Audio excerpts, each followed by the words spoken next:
আসসালামু আলাইকুম। অন্য ধর্মবর্ণ সকলের প্রতি আন্তরিক শুভেচ্ছা অভিনন্দন।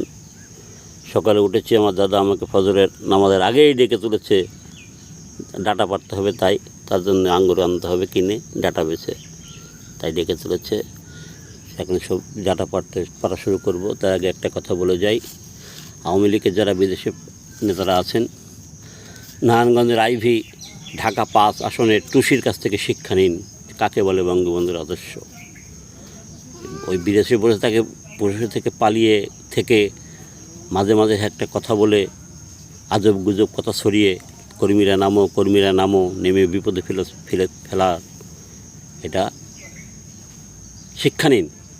টুসির কাছ থেকে শিক্ষা নিন, আইভির কাছ থেকে শিক্ষা নিন, কাকে বলে বঙ্গবন্ধুর আদর্শ সৈনিক। ওই বিদেশে পলিয়ে থেকে কোটিবার জয় বাংলা বলা, দেশে এসে একবার জয় বাংলা বলা, আকাশ আর পাতাল পার্থক্য। নারায়ণগঞ্জের আইভি আপা জয় বাংলা বলে জেলে গিয়েছিল, বেরিয়ে এসেছে। টুসি জেলে গেছে, বেরিয়ে আসবে। এরকমভাবে যারা বঙ্গবন্ধুর আদর্শের যারা নেতা আছে তাদের আমরা স্যালুট জানাই, তারা বেরিয়ে আসবে। কিন্তু আপনারা বাড়াবেন ঠিকই, কিন্তু যে সময় আপনাদের বাড়াবেন সেই সময় আপনাদের অন্য কেউ কিছু বলুক আর না বলুক, কর্মীদের কাছে আপনারা কালপিট হয়ে থাকলেন।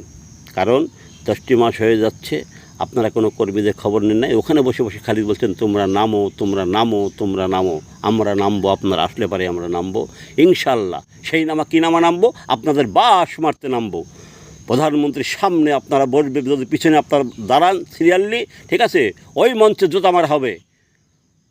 প্রধানমন্ত্রীকে আমি আগেই বলে দিয়েছি, আগেই সতর্ক করেছি যে কোনো তেল বাচ্চা মূল্যায়নকারী নেতা যেন আপনার পিছনে না থাকে, কোনো মুনাফিক বেঈমান এজিদ লীগ কুত্তা লীগ কাউয়া লীগ যেন আপনার পিছনে থাকে। যদি আপনাদের নিয়ে প্রধানমন্ত্রী আসে, প্রধানমন্ত্রীর কাছে আমরা চিরকৃতজ্ঞ, দেশের সাধারণ মানুষ কৃতজ্ঞ, কিন্তু আপনাদের মুনাফিক বেঈমান কাউয়া লীগ কুত্তা লীগের কাছে আমরা কৃতজ্ঞ না। যারা ভালো আছেন তারা আপনাদের শিকার, তারা আপনাদের পরিস্থিতির শিকার, আপনারা তাদের স্বীকার করেছেন। তারা আপনাদের জন্য আজকে কেউ জেলে, কেউ আজকে আত্মগোপনে থাকতে বাধ্য হয়েছে। ইনশাআল্লাহ সত্যের জয় হবে।